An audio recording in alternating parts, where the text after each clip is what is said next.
Hey, this is Jeannie. I wanted to talk a little bit about something that's been on my mind over the past couple weeks, I guess, is the concept of time. I'm coming up on my 60th birthday the end of this week. So we're in April, it's the end of April, and a beautiful time to be in Middle Tennessee if you can get past the mud and the rain. I love that everything is new and growing and green. I love all the green. And so it's one of my favorite seasons, and I work a lot in the garden. My son, Ryan, is his memorial. He's buried under our oak tree in out by the garden. So I spend a lot of time there and spend a lot of time talking to him there. And it's really a pretty spot. So the whole concept of time, it feels as though the older you get, the faster it goes. And I don't know if that's just me, or is that some kind of universal truth? I don't know.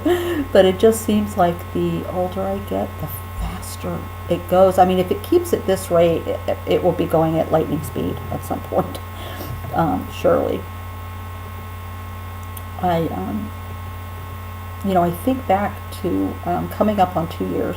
Ryan passed away in June of 2015, and I'm coming up on the second anniversary. The first anniversary was really hard. I didn't work that day. I intended to, but I just couldn't. I stayed home, and I spent a lot of time under the oak tree talking to him. It was a beautiful day, very warm, June 23rd. So middle of summer is a warm time of year here. And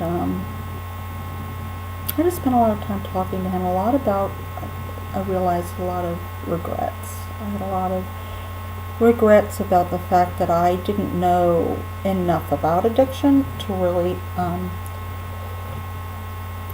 help him. And I looked back and realized that there were so many opportunities that I had to help him that slipped right through my fingers. And I almost envision, when I think about it, as like somebody being in a lake, having treading water, having difficulty staying, above the water, and I keep throwing out a rope and it's too short.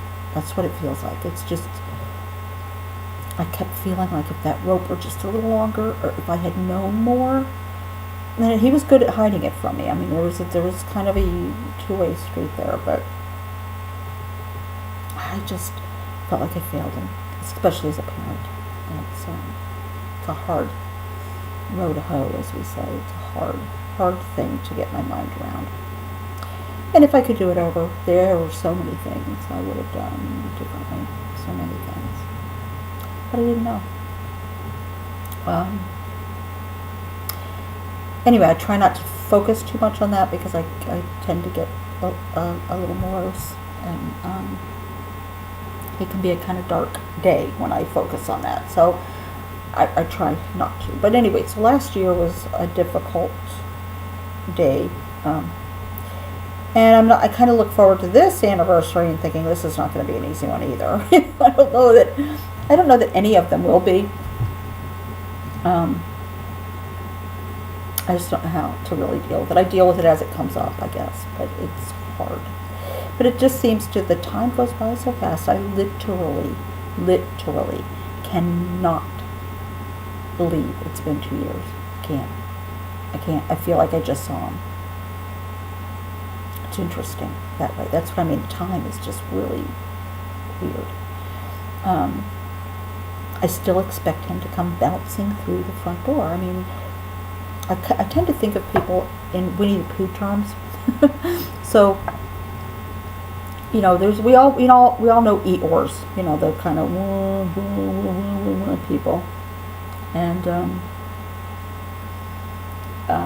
And so Ryan was kind of a Tigger. He kind of bounced around happily, bouncing. He always liked people to be in a good mood and happy, and he was kind of an outgoing person. So he would bounce into the house. He wouldn't just walk up and knock on the door. Ryan would bounce in. So, and then my other son, Joe, is more of Christopher Robin, kind of introspective and thinking and kind of a dry sense of humor, but very common sense and stoic. That's Joe. Anyway, I kind of think of people that way. So Ryan was kind of Tigger, the tiger. And anyway, it seems like just yesterday that he would have just bounced through the front door and, hey Mom, sorry I didn't keep in touch. Sorry, here I am.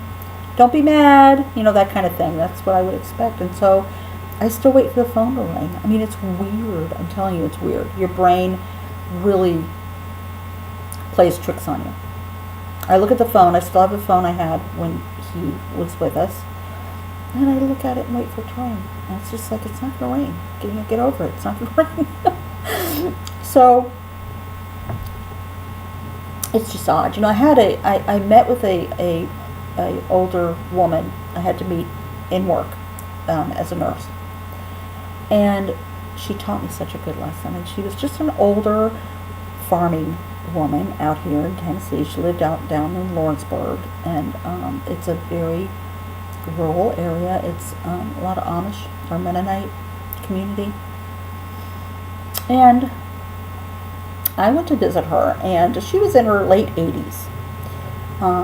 Very nice lady. Kind of reminded me of Aunt Bee on Mayberry. That if you get that picture in your head, that's who she was. Hair kind of pulled up on her head, and the little bow, and very modest clothing. Very Church of Christ. People will understand when I say that. I don't mean that bad. It's just you get a picture in your mind. This is what it is. So, on her wall, she had a huge picture, and it had 5 little pictures in it, like 2 at the top and the bottom, and then 1 in the middle. And I looked at it, I said, that's a beautiful picture. And you could tell it was done back many, many years ago. These pictures were older, but it was just a really neat picture. And she said, those are my girls. And I said, oh, you had all girls? And she said, yes. And I said, oh, I had all boys, and we kind of laughed about that. And she said, the one in the middle passed away many years ago. And I said, oh. And I said, I'm so sorry. I said, what, do you want to share what happened? What happened? I said, does it ever get easier? And she looked at me. She sat up in her chair, and she kind of looked at me. And the way she said it was just so odd at the time. And she just looked at me and she said, honey, in this really deep Southern, I mean, we're talking real drawl here. But she said, honey, if you're waiting on it to get easier, you're wasting the time the good Lord gave you. And I said, oh. I said, well, what happened? And apparently this young girl, they live, like I said, out in the country, and this was back, she's 80 years old. This little girl died when she was 15, so many years ago. She said, well, there were no hospitals out here. She said, we had a vet, but there were no hospitals. And she said, I had to take her all the way to Nashville. And some of the roads were not good. I mean, a lot of dirt roads. And she had the flu. She said, we think she had the flu. She had a horrible fever. And I rode in the back of the truck with her all the way to Nashville. And she looked at me and she said she didn't make it to Nashville. She died in my arms in the back of that truck. And I just thought,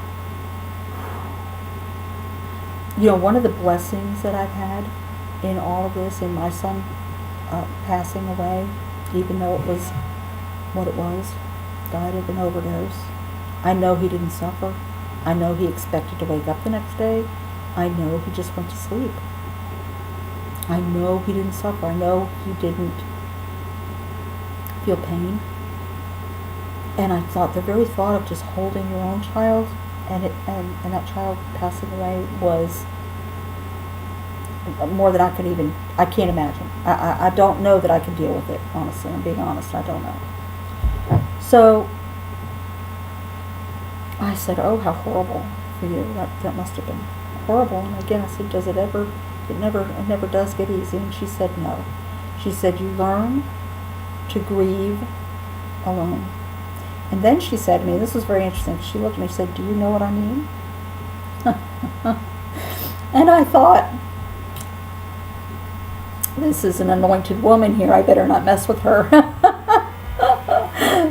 She just knew, and I said, yes, I do. And she said, you grieve alone. Don't let your other children see you grieve. You still have to be here for them.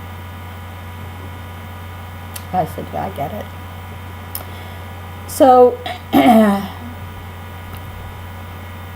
we finished our little visit, and I thanked her for sharing her story, and it really, touched me, and it was very sweet.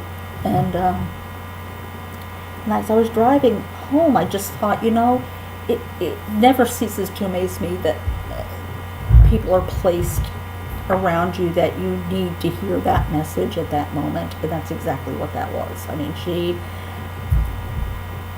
talked to me as if, I said I needed somebody to tell me that, I guess, that it doesn't get easier. So time doesn't heal all wounds. It heals our physical wounds. It doesn't heal our other wounds. You just learn.